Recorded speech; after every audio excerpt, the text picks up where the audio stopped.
I love the Edinburgh International Book Festival. I've probably been coming for about 16 years now, and yeah, it's always great. I always love it. I like the way it's so compact. It's all in Charlotte Square.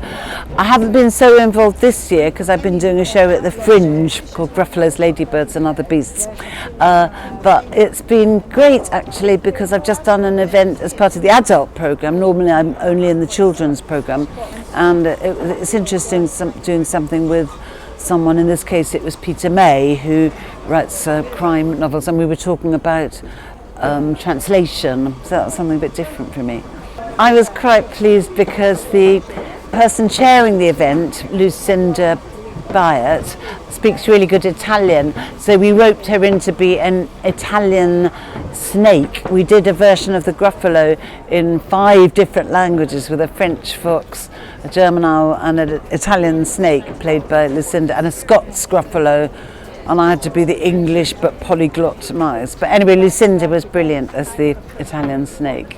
My name's Peter May, and my latest book is called Runaway. It's set between 2015 and 1965 and very much based on autobiographical material. But we're here today to talk about books in translation. I live in France and I'm published in France. I'm also published in more than 20 countries around the world. So I have a fair bit of experience of dealing with translators and the ups and downs of book titles and the accuracy of translation and cross-cultural problems. So that's what we're going to be talking about tonight with Julia Donaldson. The biggest challenge for translation is for the translator, really, and I think the biggest problem is cultural more than linguistic. Yes, it's up to the translator to try and find the writer's style and to find a way of translating that into whatever native language they're working in. But the cultural signs and signals that are buried in the text are very important. And particularly with the kind of books that I've been writing recently, which are very specifically based, in the Hebrides of Scotland, with lots of references to the Gaelic language and the culture in the Hebrides. That's quite difficult for translators because they have no experience of that. It's completely outside of their experience. So cultural references even more important than linguistic ones, I think. It's a great festival. I mean, it's probably the biggest book festival in the world, largely because it takes place over 2 weeks, and there's so many authors and so many people come to it. I do a lot of book festival in France. The second biggest in France is just up the road from where I live, in a place called Brive-la-Gaillarde, and they have 250,000 people over the weekend. So French book festivals are very different, though, from this kind of book festival. This is much more formal in a way. And it's nice because authors are talking more directly to their audiences. Well, I've worked with 2 different translators. One translator whom I know very well, who's a close personal friend. She's Paris-based, and she translated a series of books which I wrote, which were set in China. And she was the right person to do it because she speaks a little Chinese. She had been to China. So she knew those cultural references that are buried there in the text.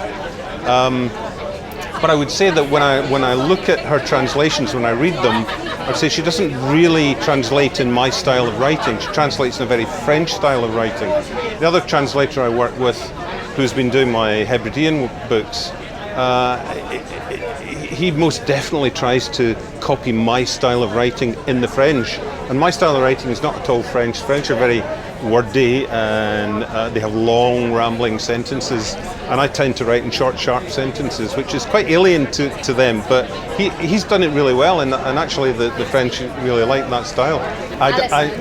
Speaking French and being able to translate, 2 very different things, and also because written French has a completely different tense from spoken French. It's weird. It's a literary tense, and it only exists in novels. So I really know nothing about that. I can read it, but I wouldn't know how to conjugate it or do any of that kind of thing. I think one of the problems for writers living in France and other European countries is that not many British editors speak foreign languages, so a lot of their work doesn't get read in Britain and is therefore never translated into English, which is a great shame because there's a lot of terrific writing and great writers out there who are not being read by the British public, which I'm sure they would love them. I can think of several writers who fall into that category. So it's a great shame that, and personally for me, because my breakthrough book was called The Black House, it was rejected by every publisher in Britain, and it was my French publisher who took it up, published it in France. It became a big success there. She had bought world rights, sold it around the world, and finally to Britain. But actually the manuscript that was first read by a British publisher was in French, not English, which was rather bizarre, but they eventually got the English language manuscript. It's been good. There's quite a variety of authors and lots of things for various ages, different, everything you want to come and see. It's my second time this year, but I've been a couple of times in the past few years. I thought, it's quite good because usually you think about foreign authors translating into English, so it was quite good hearing about it the other way. And you see, because English is more of a known language that you translate into, whereas going the other way and you think about the different things from the author's perspective and from the translators, which I hadn't really thought of.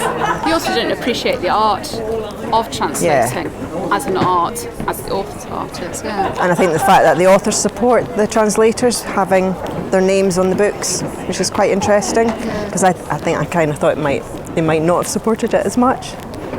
I quite liked this because I was here last night. I think this one was more interesting because it was kind of a different perspective rather than just coming to the book festival and meeting an author who had a recent book out.